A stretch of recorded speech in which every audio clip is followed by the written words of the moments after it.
विपक्षी पार्टियों को एकजुट करने की मुहिम में नीतीश कुमार को मिला अरविंद केजरीवाल का साथ। राहुल गांधी और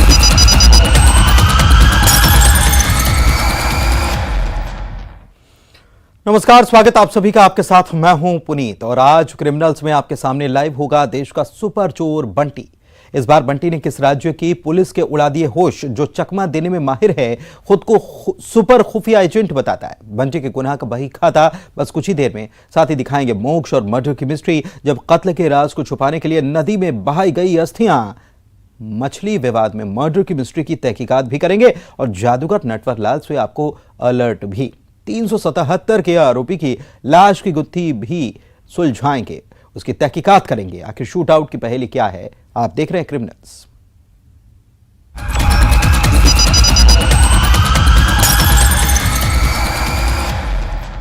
वो सुपर चोर जो खुद को सुपर खुफिया एजेंट कहता है, जिसका बॉलीवुड भी दीवाना रहा है। वो सुपर चोर जो किसी स्टेट में एंट्री करता है तो पुलिस के लिए सिर दर्द बन जाता है। रसूखदारों के घर वो सेंधमारी करता है, जिसे कैद में रखने के लिए अमेरिका से हथकड़ी भी मंगाई गई थी। पुलिस को चकमा देने में माहिर है, जो 30 साल से अब तक करीब 700 वारदात कर चुका है।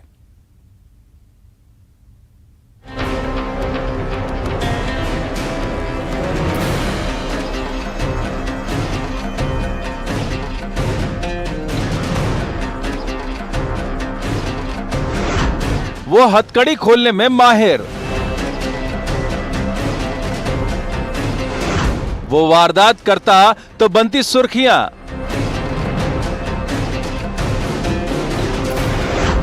जिसने लिया सुल्तान से पंगा, बॉलीवुड में उसके नाम का शोर।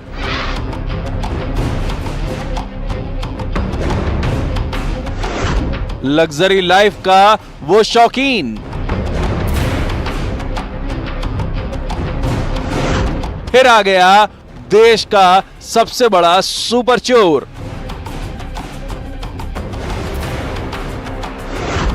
ओए बंटी बंटी ओए। उम्र जरा ज्यादा लग रही होगी, लेकिन टशन और वारदात का तरीका वैसा ही। जिस चोर को पकड़ने के लिए अमेरिका से हथकड़ी मंगाई गई हो कि भाई भाग न जाए। वो सुपर चोर जिसे जेल में आतंकवादियों की सेल में रखा गया हो कि फुर्र न हो जाए। जिसके कारनामों पर बॉलीवुड भी फिल्म बना देता है। जिसकी वारदात बनती है पेपर की सुर्खियां, टीवी चैनल की हेडलाइन। जिसने सुल्तान यानी सलमान खान से भी पंगा लिया था, वो फिर आ गया है पुलिस का नया सिरदर्द बनकर। जिसके नाम पर करीब 700 से ज्यादा देश भर में चोरी की वारदात करना दर्ज है। जो पुलिस को चैलेंज देता है, जेल वालों को कहता है जल्द चला जाऊंगा। देश का सबसे बड़ा सुपर चोर बंटी फिर आ गया है। ये बेसिकली चोरियों में इन्वॉल्व हुआ 1989 से। 1989 में इसने 1989, 1990, 91, 92, 93 ये इसका बड़ा ही एक्टिव फेज था। 1993 में दिल्ली में इसने 111 चोरियां की थी। 92 में करीब 41 चोरियां की थी। 93 में इसको पहली बार नई दिल्ली पुलिस ने पकड़ा था। नई दिल्ली पुलिस से लेकिन शातिर तो था ही कि स्लिप्ड अवे, भाग गया। और इसने चेन्नई में जाके क्राइम किया। चेन्नई पुलिस ने इसको पकड़ा, चेन्नई जेल में था। वहाँ भी इसने कुछ मैनूवरिंग करी और हॉस्पिटल से फिर ये भागने में सक्सेसफुल हुआ। 14 साल की उम्र में पहली वारदात। नाबालिग था उस वक्त ये बंटी चोर।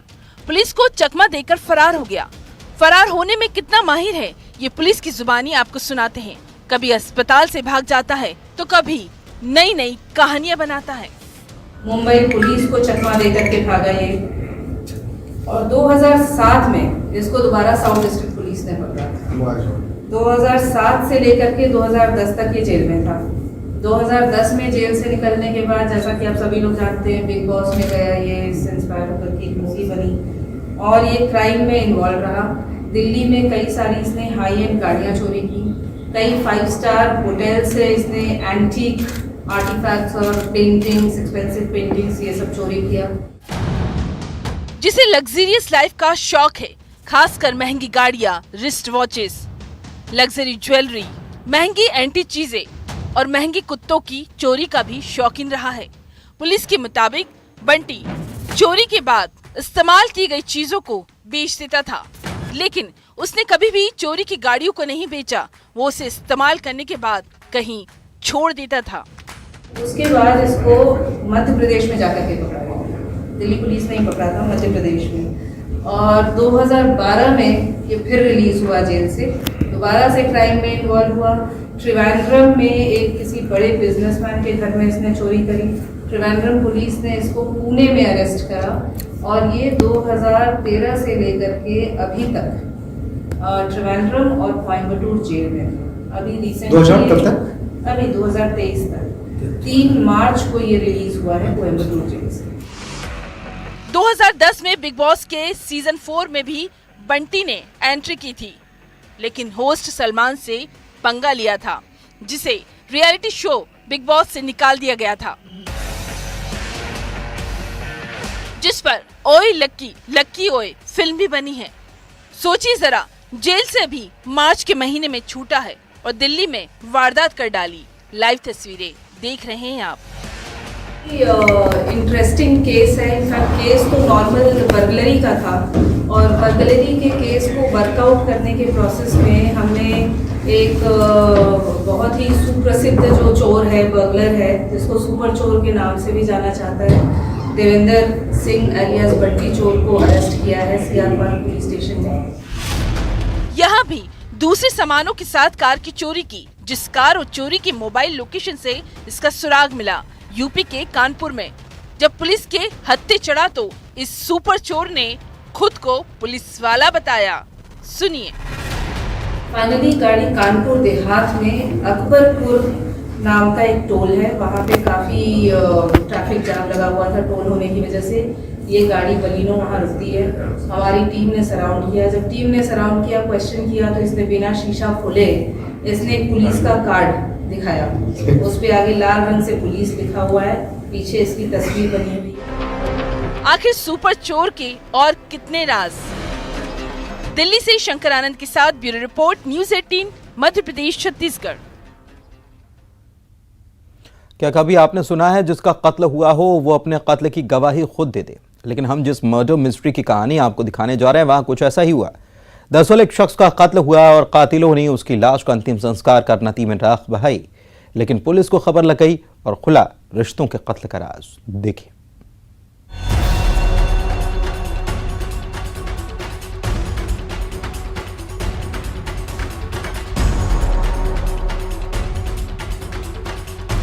वो देखो, राख में सुराग बह रहा है। नदी में तैर रहा कत्ल का राज।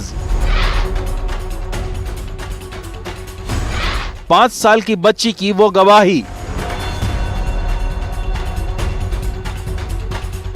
जब भाई भाभी बने जान के दुश्मन, जब ताऊ ने खेला खूनी खेल, खुद के कत्ल की गवाही। रात के 2 बजे का वक्त था जब इस नदी में कोई था जो सुराग को दफन कर रहा था। एक लाश का अंतिम संस्कार हुआ और उस लाश की राख को इस नदी में बहाया गया। लेकिन यहाँ मरने वाले को मोक्ष नहीं दिया जा रहा, बल्कि मोक्ष में मर्डर की कहानी कैद है। इस नदी में कातिलों ने जिसका कत्ल किया था, उस कत्ल का राज छुपाने के लिए लाश की राख को नदी में बहा दिया। लेकिन पुलिस वालों को इस वारदात की खबर लगी। खबर ये कि किसी ने युवक की हत्या की है और उसकी राख को नदी में बहा रहे हैं। मुरैना के रामपुर थाना इलाके के बेरखेड़ा गांव का ये मामला है। कत्ल हुआ था वीरू कुशवाहा का, जो दिल्ली मेट्रो में काम करता था। अपने गांव रामपुर आया था। ये आज सुबह सूचना मिली थी मुखबर से कि कल दिनांक को एक लड़के वीरू कुशवाहा की लाठियों से पीट के हत्या कर दी है उसके परिवारजनों ने, और साक्ष्य छुपाने के उद्देश्य से रात्रि में करीब 2 बजे उसकी डेड बॉडी को जला दिया है और उसकी राख को फेंक रहे हैं। क्या कभी आपने सुना है कोई मरने से पहले खुद के कत्ल की गवाही दे जाए। शायद सुनने में अजीब लगे, लेकिन वीरू कुशवाहा के साथ बेरहमी से मारपीट हुई थी, जिसने घायल हालत में अपना फोटो घर वालों को भेजा था कि कोई इलाज तो करवा दो। सुनिए जरा इस गवाही को। इसको सूचना पे जाके देखा तो वहाँ पे वीरू जो कुशवाहा था उसके पिताजी से पूछताछ हुई। पिताजी ने बताया कि मेरे बड़े भाई बाबू कुशवाहा और उनका गोद लिया हुआ लड़का महेश कुशवाहा और उसकी पत्नी नीलम कुशवाहा से उसकी किसी घरेलू विवाद के कारण लड़ाई झगड़ा हुआ था। उसमें लाठी डंडों से झगड़ा हुआ था, उसका सर फट गया था। इसकी सूचना उसने मोबाइल से फोटो खींच के अपने बड़े भाई को भी दी थी। हमारे साथ ऐसा ऐसा हुआ, उसकी कोई पट्टी करवाने नहीं गया, इससे वो खून बह के उसका देहांत हो गया। वारदात के वक्त वीरू के पिता मांगीलाल कुशवाहा और मां बाहर गए हुए थे। सवाल ये कि आखिर वीरू की हत्या किसने की और रात के 2 बजे कौन लाश की राख को इस बांसुरी नदी में बहा रहा था। तो सुनिए वो चौंकाने वाला खुलासा। वीरू की हत्या उसके भाई महेश, भाभी नीलम और ताऊ बाबू कुशवाहा ने की थी। महेश को उसके ताऊ बाबू कुशवाहा ने गोद लिया था। उसके बाद उन्होंने साक्ष्य मिटाने के उद्देश्य से रात्रि में ही जब उसका पिता कहीं बाहर गया हुआ था, वो आ गया तो उसको बिना बताए उसको रात्रि में ही ले जाके उसको जला दिया 2 बजे। और सुबह जब तक पुलिस पहुंची तब तक वो पूरा जो अवशेष थे उनको कुछ को भर ले गए, कुछ को वो नदी में फेंक दिया। तो नदी से कुछ अवशेष जब्त किए हैं। दरअसल मृतक वीरू दिव्यांग था, जिसने अपनी मेहनत की कमाई से गांव में आलीशान मकान बनवाया, जमीन भी ली, जिस पर भाई महेश और उसकी पत्नी नीलम की नजर थी। वो उसे हड़पना चाहते थे। वीरू की शादी नहीं हुई थी। वीरू ने मकान देने से इनकार कर दिया और फिर उसके साथ बेरहमी से मारपीट हुई। खून बहने से वीरू की मौत हो गई और उसके बाद लाश के राज को छुपाने की ये साजिश। मर्ग काम करके अपराध कायम किया गया है 302/220 में। इसमें अभी 3 आरोपी बनाए गए हैं, जिसमें जो साक्ष्य छुपाने में जो भी व्यक्ति साथ में रहे होंगे और जिन्होंने उसके सबके अवशेषों को नदी में फेंका है और उसको जलाया है, साथ छुपाया है, उनके विरुद्ध भी कार्रवाई की जाएगी। उनको अलग से आरोपी बनाया। घर में मौजूद 5 साल की बच्ची ने वीरू के पिता मांगीलाल को ये राज बताया था और फिर इस राख से खुला रिश्तों का काला चिट्ठा। मुरैना से अमित शर्मा के साथ bureau report, news 18, Madhya Pradesh, Chhattisgarh. जादूगर नटवरलाल ये ठगों की वो जमात है जो अपनी बातों के जाल में शिकार को ऐसे फंसाते हैं कि शिकार उनकी ही राख में राख मिलाने लगते हैं। आपको अगर यकीन नहीं हो रहा हो तो उन ठगों को हम दिखाते हैं लाइव।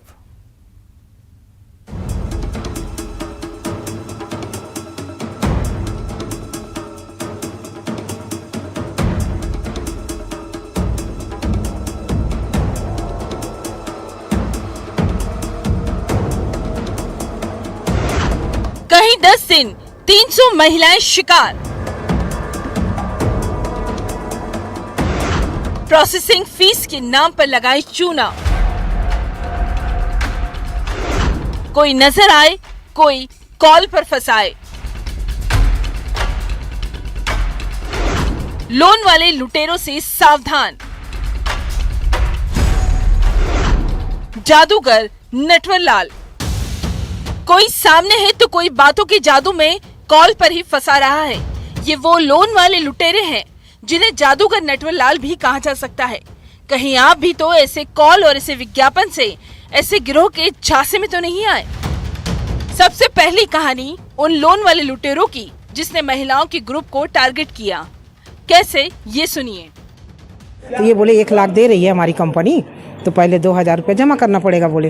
तो हम लोग 5 जने ग्रुप बनाए, 5 लेडीज ग्रुप बना, तो वो लोग भी 2-2 हज़ार जमा किए हैं।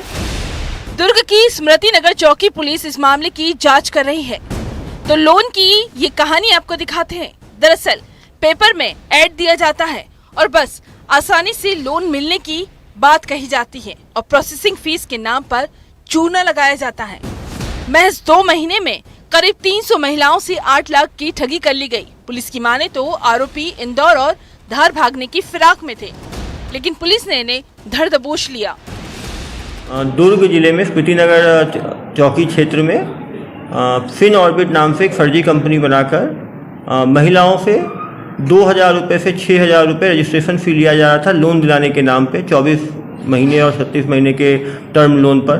अभी तक पिछले 15 दिन में 350 लोगों से पैसा रिसिप्ट देकर ये ले चुके थे और सैकड़ों लोगों से बिना रिसिप्ट के इन्होंने पैसा ले लिया था।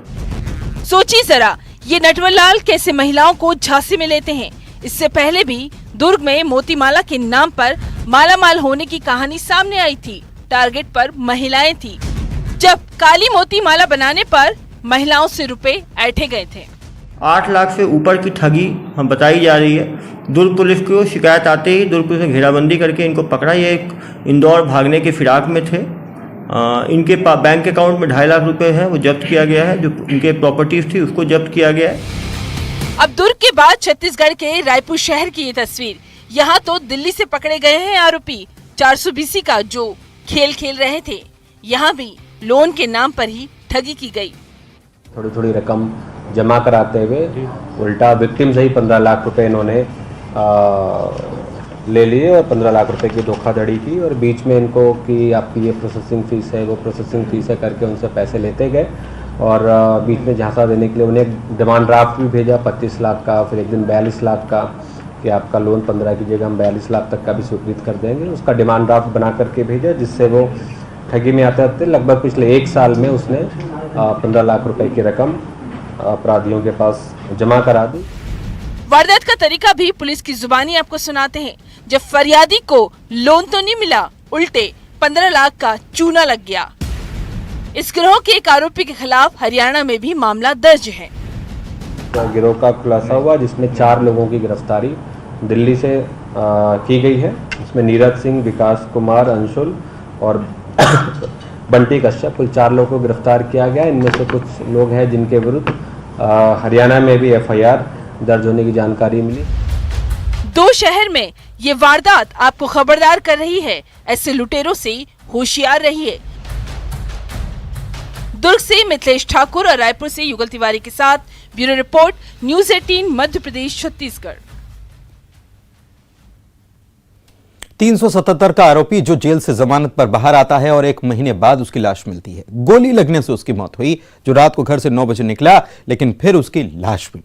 आखिर आरोपी की मौत की पहेली क्या है?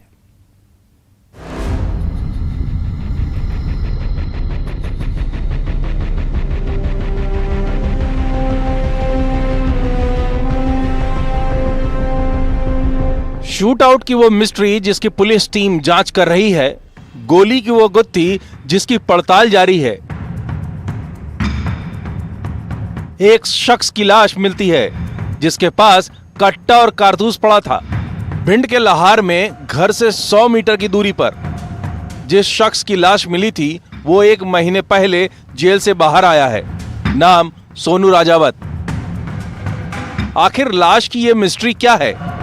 लाहौर थाना अंतर्गत केशवगढ़ ग्राम है, वहाँ पर सोनू राजावत कल रात्रि में 9 बजे के बाद घर नहीं आए, घर से गया हुआ था और सुबह उसकी बॉडी मिली है घर से करीब 200-300 मीटर दूरी पर।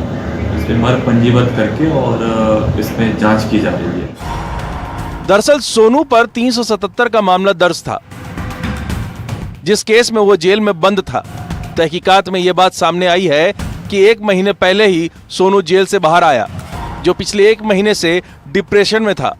इस पर 377 IPC का अपराध पंजीबद्ध था और ये जमानत पर बाहर था।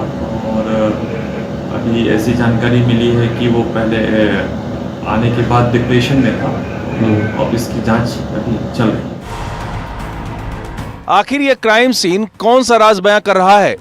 क्या डिप्रेशन में आरोपी सोनू ने खुद की जान ले ली, सुसाइड कर लिया? क्या आरोपी सोनू किसी वारदात का शिकार हुआ? अब पुलिस वाले हत्या और आत्महत्या की इस गुत्थी को सुलझा रहे हैं। पोस्टमार्टम रिपोर्ट से यह राज फाश होगा। भिंड से रवि रमन त्रिपाठी के साथ bureau report, news 18 Madhya Pradesh Chhattisgarh. और इसी के साथ इस बुलेटिन में फिलहाल इतना ही। मुझे दीजिए इजाजत और आप रखिए अपना ख्याल। नमस्कार।